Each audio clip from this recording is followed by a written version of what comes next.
La verdad que hay tantos amigos que nos escriben cosas. Yo les voy a pedir que a quienes me están siguiendo a través del Instagram me cuentan por qué se conectan a la red. ¿Qué les gustaría que a través de mi cuenta personal de Instagram yo les cuente, les comparta? Hay tanto por compartir, hay tanto por decir, que muchas veces uno se siente como entrampado en esta propia realidad. Allí está, ya está Mónica Ortolani también saludándonos. Hola Mónica, buen día, buen día. Claro, en cualquier momento la vamos a sumar también acá. Tanta gente amiga que se está sumando. Carito, deme los datos del tiempo, por favor. Actualizamos los datos del tiempo para hoy. 13 grados la temperatura, cielo despejado. Dijo Mario Navarro que las temperaturas máximas van a rondar por los 30 grados. Exactamente. Vamos a tener un otoño cálido con una neutralidad manifiesta en términos de falta o no, de disponibilidad o no de agua, que es un buen dato. En la República Argentina recién está arrancando la cosecha de soja. Se ha cosechado un poquito más del 10% del maíz. Ya se ha recortado el volumen global de cosecha, tanto en soja como en maíz. Lo hizo la semana pasada la bolsa. Pero el gobierno sigue insistiendo en esta decisión política de controlar los precios. Que lo único que estamos viendo es que reina el descontrol. En lugar de el control ser un factor de estabilización, el control pasa a ser un acelerador de la inflación, que la vamos a conocer. Lo peor que vamos a conocer esta semana tiene que ver también con la pobreza. Tenemos del otro lado a Paulita, pero tíreme un título de lo que le impactó esta semana, por ejemplo. Córdoba con récord de exportaciones. Ah, sí, Sí, cuente, sí. cuente así. El agro generó el 85% de los dólares, y esto se basa en un reporte de la Bolsa de Cereales cordobesa, y logró un total de 11.757 millones de dólares obtenidos por los envíos al exterior. Los productos cordobeses tuvieron como destinos principales el Mercosur, el sudeste asiático y la Unión Europea, Egipto y el norte de África y el Medio Oriente.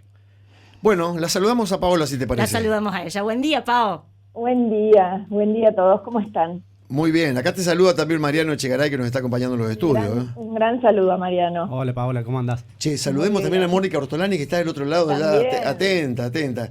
Yo digo, esos amigos que nos vamos contando, ¿viste? Che, no podemos faltar el domingo a la mañana. Y bueno, hoy tuvimos la suerte de tenerlo a Marianito, con quien ya vamos a estar hablando de algunos aspectos que tienen que ver con la faz impositiva, la faz financiera, esto de tomar decisiones, cómo nos paramos frente a la toma de decisiones que tienen que ver con el manejo del negocio. Arrancamos contigo, Pao. ¿Qué pondrías en valor de esta semana? Bueno, recordaba una frase de Benedetti, que es: el olvido está lleno de memoria. ¿Y cuál es la memoria? La memoria de los gobernantes es la de seguir siempre el mismo camino, la de seguir siempre la misma receta, de repetir el mismo relato, de seguir una misma retórica. Siempre como objetivo que tiene la memoria es tratar de trascender, de mejorar, con un sentimiento de reconciliación, que es lo que no estamos viendo, porque siempre estamos escuchando esto de las 4x4 que decías en un principio de Celetti, ¿no? De esos comentarios que la verdad es que no ayudan en nada, con un control que tratan de cercenar siempre el mismo camino productivo y agroexportador. Así que falsas mentiras siempre que están pasando, y que estamos viendo un faltante de poder, o al menos peleas entre sí en el propio gobierno.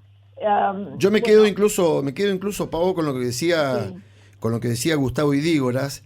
Llegó el día viernes y todavía no se sabe absolutamente nada de lo que sería este adicional de exportación que le iban a permitir supuestamente a los exportadores para oxigenar los recursos que necesita la agroindustria para seguir trabajando, pero es parte, digamos, de esta historia. Y vamos a ver, dentro de estas mentiras y verdades, o verdades a media que son peor que las mentiras, bueno, qué es lo que va a pasar con el tema de la inflación, una inflación que nos viene galopeando a todos, ¿no? Sí, lo que vemos es prácticamente un déjà vu, todos volvemos a lo mismo, pero menos el mercado. Y menos también la inflación que va creciendo. Eso sí va cambiando, un 5% el último mes, y probablemente estemos cerca de un 6% en el mes de marzo, lo cual es muy preocupante. Otros países tienen inflación, pero tienen otras medidas.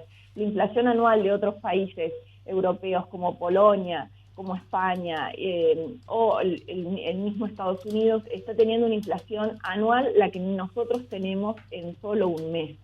Así que es bastante diferente, bastante dispar. Brasil también va a bajar impuestos, como hablábamos la semana pasada de Polonia. El real se valorizó 5% en esta semana, y también vamos a conocer esta semana de que ha tenido un salto en exportaciones. Bueno, fue uno de los factores de suba del mercado esta semana, la revalorización del real, lo que de alguna manera encarece la mercadería de Brasil y favorece a Estados Unidos. Nuestra referencia externa siempre en el mercado de Chicago, y a no ser que exista un fortalecimiento del dólar, bueno, cuando las demás monedas se fortalecen, lo que hace que los precios sean más baratos en Estados Unidos, por eso aumentan las ventas y de alguna manera también se corresponden con los precios. Vamos a ver qué es lo que pasa este día jueves con el reporte que va a presentar el Departamento de Agricultura de Estados Unidos sobre el estado de los cultivos.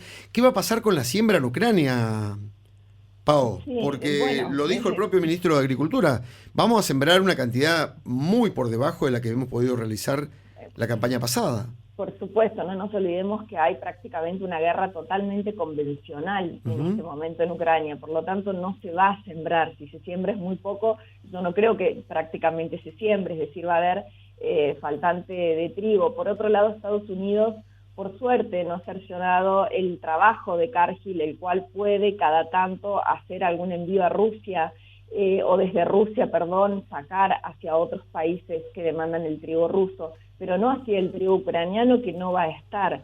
En eso vamos a ver un aumento de precios. Y con respecto a Estados Unidos, ahí hay dos cosas. Ayer leía nuevamente de que un trabajador de McDonald's, un trabajador que siempre es un nivel que se mide, como acá cuando medimos la inflación, bueno, ¿cuánto vale una etiqueta de cigarrillos hace 5 años? Ahora, bueno, claro. Aquí el trabajador de McDonald's, un sueldo, gana $18 la hora, que son $2.880 por mes, y aquí un profesional con una vasta carrera no tiene acceso a eso.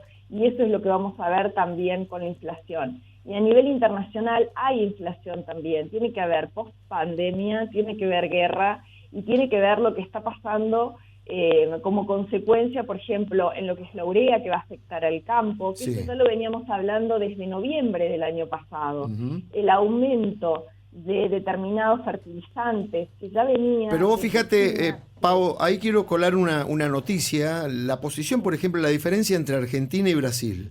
Mientras el secretario de Comercio Interior está tratando de poner un freno en todo sentido, en Brasil, por ejemplo, lanzaron una política de fortalecimiento porque quieren ampliar el área de trigo ante el inconveniente de la guerra.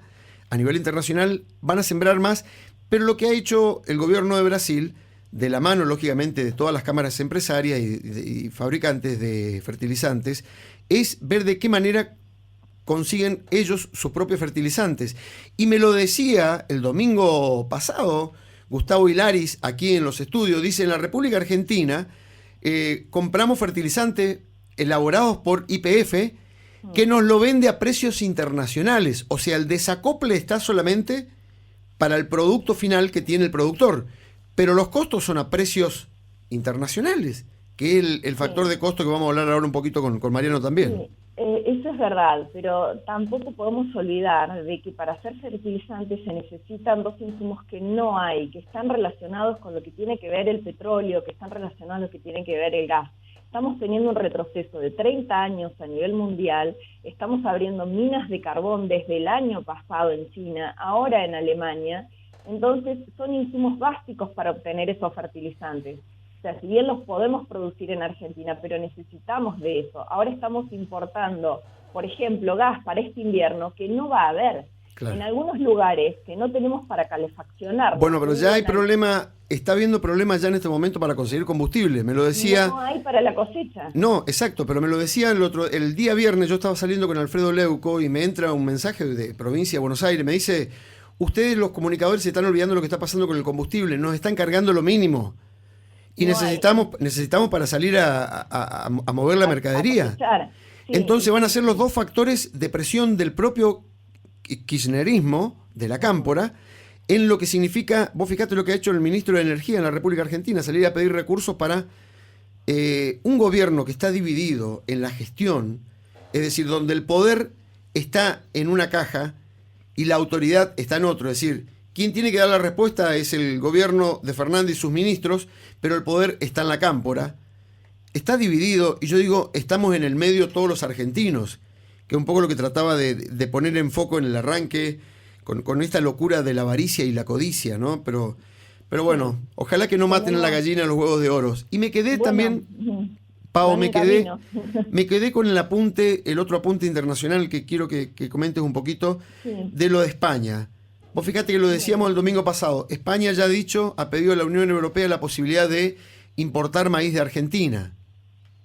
Sí, se están abriendo incluso a los productos transgénicos, tanto España como Francia, que antes estaban en contra de esas nuevas tecnologías, pero obviamente por necesidad, porque sería una gran oportunidad si el gobierno, las políticas públicas acompañaran a las políticas privadas que quieren trabajar más, producir más y exportar, sería una gran oportunidad. España lo está pidiendo, hay un problema de desabastecimiento, también lo hubo antes de la guerra, ahora se nota más, en ese caso fue el caso de Inglaterra, ahora se está viendo en España, hay crisis también de empresas, pero bueno, muchos españoles lo asocian también con Argentina, de que tiene que ver con una cuestión política más allá de la guerra. Lo que pasa es que ellos están lógicamente muy cercanos y se ven directamente afectados por este faltante de mercadería, y en un contexto mundial donde hay potencialidad de guerra constantemente. Efectivamente, ¿no? Y en función a esto le voy a pedir a Caro la noticia que se conoció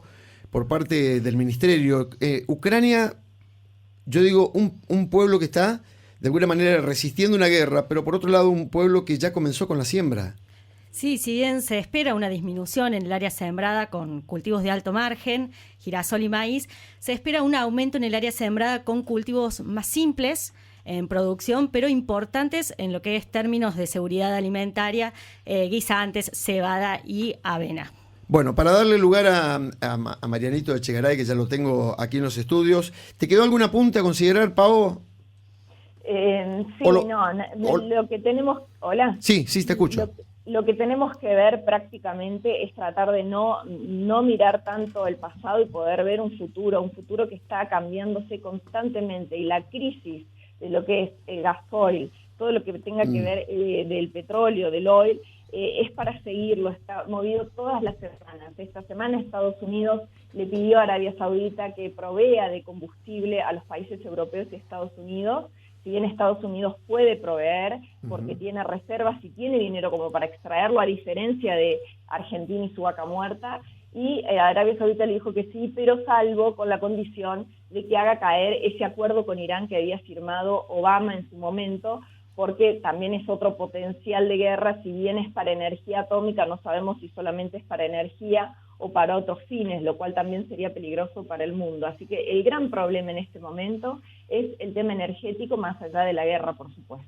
Bueno, Mariano Echegaray también nos está acompañando en los estudios. Baja un poquito ese micrófono, así no te tapa la cara, y los amigos que están del otro lado de la pantalla en el Instagram te pueden ver. Yo te cuento, acá estoy medio que haciéndole una gambeta a los micrófonos, con el celular en la mano y tratando de... Por ejemplo, lo tenemos a Pepe Viva. Miren, Pepe está Carito por este otro lado, y lo tenemos a Mariano Echegaray. Por otro lado, la tenemos a Paola Carreño, y hay tantos amigos que nos están siguiendo a través del Instagram.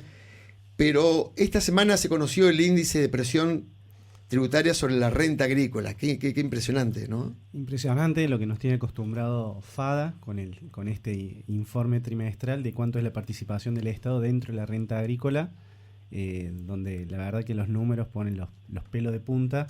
Nosotros tenemos una participación general del 64,9%, tomando el promedio, pero después cuando empezamos a analizar qué es lo que sucede individualmente con cada uno de los diferentes cultivos, nos encontramos que el Estado se nos lleva mucho más de eso, ni hablar si empezamos a sumar todos los otros impuestos que por ahí están ocultos y muchas veces no se ven. Ahí te dice Salvador Di Stéfano, que está enganchado, dice, un maestro, un grande Mariano, salúdelo a Salva, que está del otro lado, lo tenemos allí, ¿no? No, por favor, un referente Salvador, y sabe todo el aprecio que le tengo. Bueno, Marianito, con respecto, llega esta época del año, nos estamos aproximando a lo que va a ser el cierre de campaña, hay muchas decisiones, el ciclo agrícola que termina en el mes de junio. Hay que ver de qué manera se paran los productores pensando hacia adelante, no solamente en los impuestos a pagar, en cómo se va a liquidar la mercadería, sino también pensando en los nuevos costos.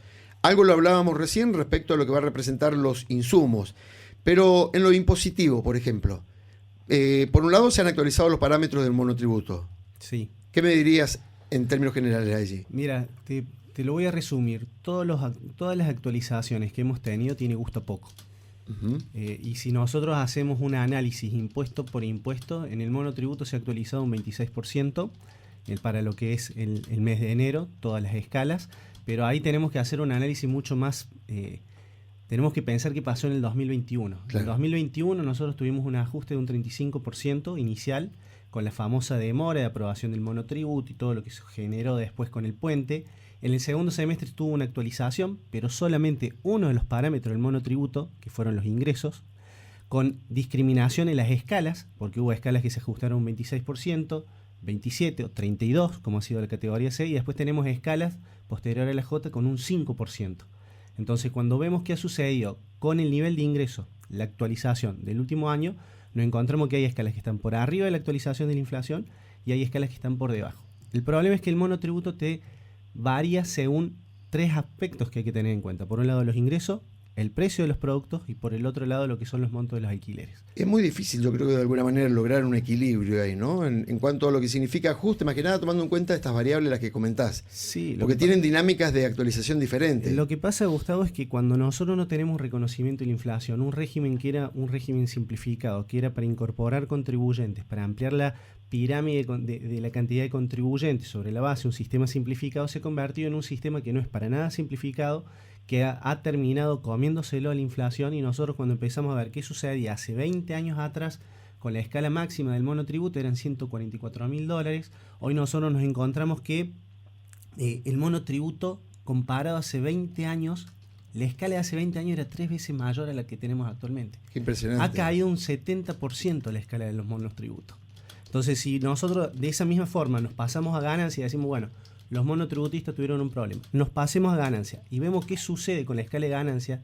Hace 20 años la escala de ganancias la comparamos y tenemos una caída del 92% con la actual, y eso representa que tenemos hace 20 años la escala del impuesto a las ganancias era 13 veces mayor a la actual. ¿Y eso qué implica? Que más contribuyentes tributan ganancias, que más contribuyentes, que en el caso del monotributo, pasan al régimen general.